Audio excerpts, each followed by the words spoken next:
किया था वो बहुत ज्यादा वायरल हो गया था, जिसको आपने इतना बड़ा हुआ मचा दिया है जैसे कि।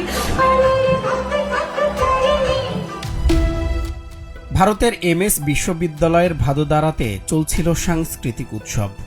সবকিছুই ছিল স্বাভাবিক যতক্ষণ না স্টেজে ওঠেন এই ছাত্রী।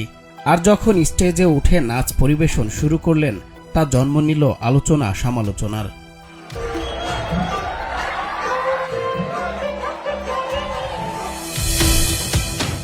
একটি বলিউডের হিট গানের সঙ্গে তাল মিলিয়ে ভালোই পারফরমেন্স করছিলেন তিনি, তবে মুহূর্তেই সেই নাচ জন্ম দিল বিতর্কের। আর সেই সঙ্গে শুরু হয় তুমুল সমালোচনা। অনেকেই এই নাচকে অশালীন বলে মন্তব্য করেন, আবার কেউ কেউ বলছেন সাংস্কৃতিক অপমান। এমনকি রাজনীতিতেও ঢুকে পড়েছে এই ঘটনা। এতে এবিভিপি এর আয়োজন নিয়ে প্রশ্ন তোলে কংগ্রেস এবং এনএসইউআই।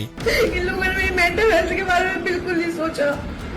बस मैं आपसे ये बोलना चाहती हूँ कि अगर आप कोई वीडियो डालते हो तो कभी किसी लड़की के बारे में सोचा करो। मैंने कोई अश्लील कपड़े नहीं पहने थे, मैंने एक सिंपल साड़ी पहनी थी। বিতর্কের এই উত্তাল ঢেউয়ে সবচেয়ে বড় আঘাতটি এসেছে এই ছাত্রীর ওপর।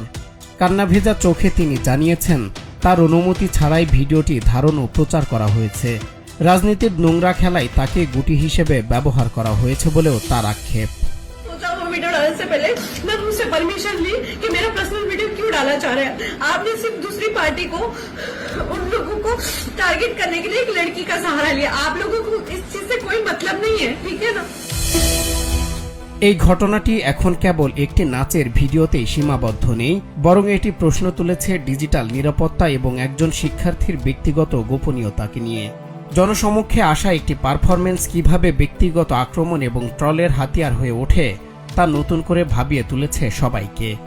आपको सिर्फ मिर्च मसाला चाहिए होता है, इसलिए आपने सिर्फ लड़की को टारगेट कर दिया कि इसने ऐसा करना है, जबकि मैंने इतनी कोई बड़ी बात नहीं थी। और भी मुद्दे हैं देश में, और भी मुद्दे हैं वडोदरा में, इसको इतना बड़ा बना दिया।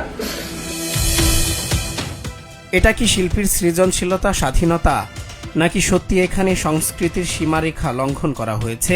একজন ছাত্রীর চোখের পানি আর তার ক্যারিয়ার নিয়ে তৈরি হওয়া এই অনিশ্চয়তা কি কেবল সস্তা প্রচারের লোভে তৈরি করা? একটি ভিডিও হয়তো কয়েক সেকেন্ডে ভাইরাল হয়, কিন্তু তার রেশ বয়ে বেড়াতে হয় সারা জীবন। जिसको आपने इतना बड़ा हुआ मचा दिया है जैसे कि मैंने कोई देशद्रोह कर दिया हो। সজল বিশ্বাস, বাংলা টিভি।